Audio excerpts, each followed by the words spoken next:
안녕하세요. 오늘은 비즈니스에서 정말 중요하지만 또 그만큼 복잡하게 느껴지는 주제, 바로 제품 수명주기 관리에 대해 이야기해 보려고 합니다. 이게 도대체 뭐고 왜 중요한 걸까요? 혼돈 속에서 명확한 길을 찾는 법, 지금부터 함께 알아보시죠. 자, 그럼 바로 본론으로 들어가 볼까요? 뭐 딱딱하게 정의부터 시작하면 재미없잖아요. 그 대신에 이 제품 관리가 잘못됐을 때, 와, 정말 어떤 끔찍한 일들이 벌어지는지 그 현실적인 이야기부터 한번 들여다보겠습니다. 이 실패의 대가라는 게 단순히 돈 문제로 끝나지 않을 때가 많아요. 때로는 정말 비극적으로 사람의 목숨까지 앗아가기도 하거든요.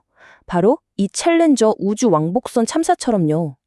조사 결과를 보니까 사고의 직접적인 원인이 뭐였냐면 온도 변화에 너무 민감하게 반응하도록 잘못 설계된 오링이라는 작은 부품 하나 때문이었습니다. 정말 사소한 설계 결함 하나가 엄청난 비극으로 이어진 거죠. 60억 달러, 이게 무슨 돈일까요? 자, 이게 바로 그 유명한 에어버스 A380 하늘 위의 호텔이라고 불렸던 비행기죠. 이 비행기 인도가 무려 2년이나 늦어지면서 발생한 손실액입니다. 상상이 가시나요? 정보가 제대로 연결되지 않고 과정이 삐걱거리면 이렇게 어마어마한 돈이 그냥 사라져버리는 겁니다.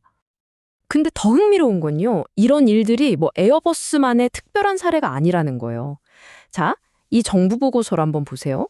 미 국방부에서 진행한 주요 프로그램들에서 추가로 들어간 비용만 해도 2,960억 달러, 그리고 평균적으로 프로젝트가 22개월이나 늦어졌다고 합니다. 거의 2년이죠. 이건 그냥 한두 번의 실수가 아니라 뭔가 시스템 전체에 문제가 있다는 아주 강력한 신호입니다. 그리고 이런 실패의 패턴은 정말 어느 한 분야에만 국한된 게 아니에요.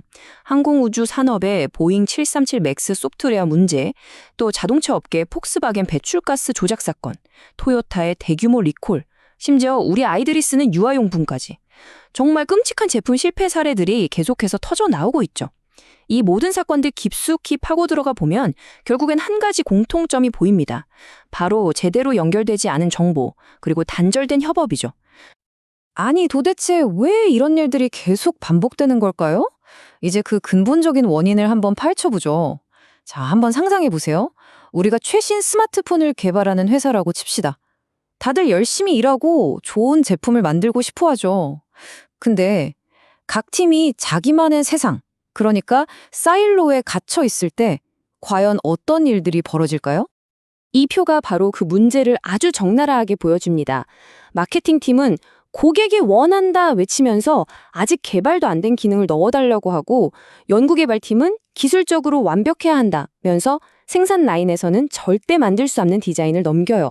그럼 생산팀은요? 공장 효율 떨어진다면서 새로운 시도를 막아버리죠. 서로 다른 언어로 다른 목표를 향해 달려가는 거예요. 실제로 한 CEO가 이런 상황을 두고 이건 그냥 악몽이다라고 했을 정도니까요. 그럼 이 문제를 어떻게 해결해야 할까요? 각 부서가 알아서 잘해보라고 하면 될까요? 천만에요. 그건 그냥 서로 말도 안 통하는 자동화된 섬들을 만드는 것밖에 안 돼요.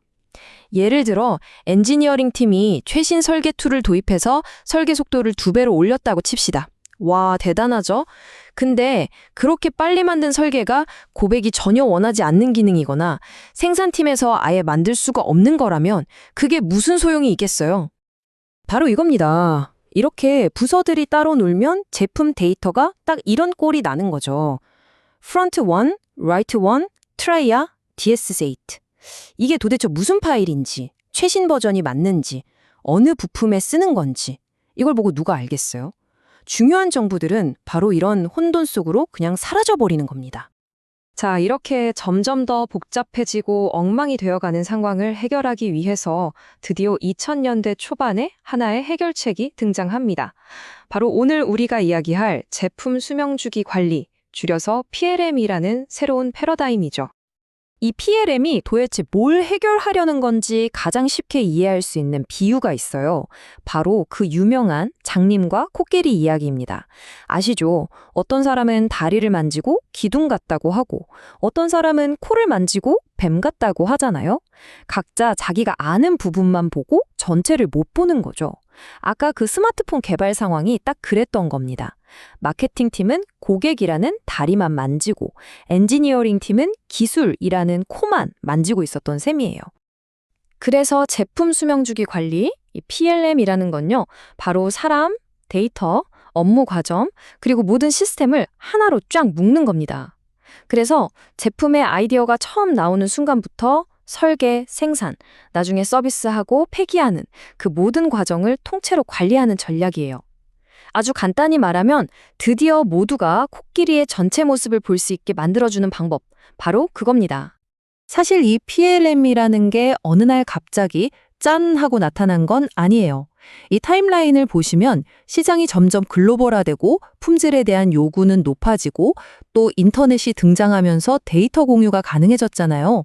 이런 수십 년간의 변화 속에서 이 엄청난 복잡성을 관리해야 할 필요성이 생겼고 그에 대한 필연적인 해답으로 PLM이 등장한 거죠.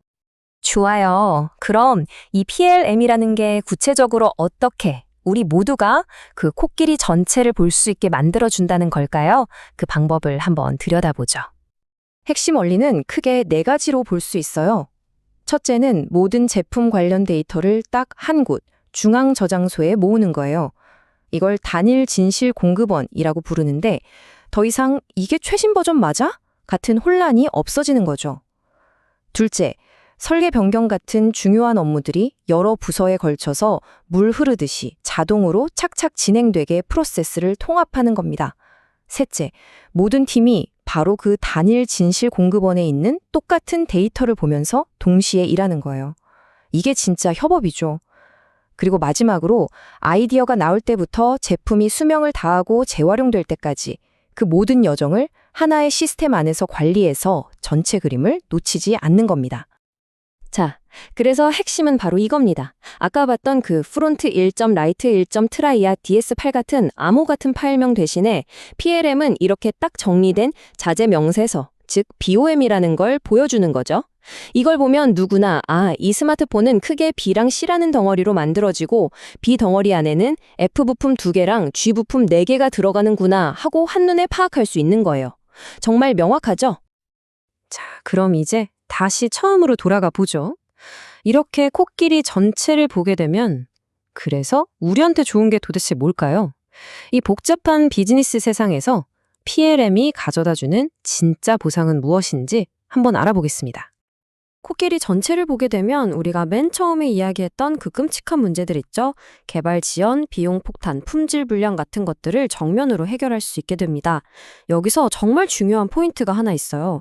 어떤 결함을 설계 초기에 발견해서 고치면 $1가 든다고 쳐요.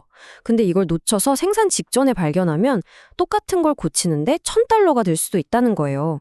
PLM은 바로 그 $1,000짜리 재앙을 아직 $1짜리 작은 문제일 때 미리 잡을 수 있게 해주는 아주 강력한 시스템인 셈이죠. 그리고 이게 그냥 그럴듯한 이론에 그치는 게 아닙니다. 실제로 PLM을 제대로 도입한 한 회사의 경우를 보면요. 신제품이 시장에 나오기까지 걸리는 시간을 평균 20에서 30%나 줄였다고 해요. 이건 정말 눈에 보이는 성과죠. 바로 이게 혼돈을 명확함으로 바꿨을 때 얻을 수 있는 결과입니다.